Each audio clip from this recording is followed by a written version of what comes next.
মাগো ভাবনা কেন, আমরা তোমার শান্তি প্রিয় শান্ত ছেলে, তবু শত্রু এলে অস্ত্র হাতে ধরতে জানি।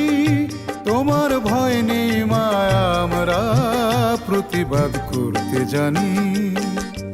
মাগো ভাবনা কেন, আমরা তোমার শান্তি প্রিয় শান্ত ছেলে, তবু শত্রু এলে অস্ত্র হাতে ধরতে জানি। তোমার ভয় নেই মায়া, আমরা প্রতিবাদ করতে জানি।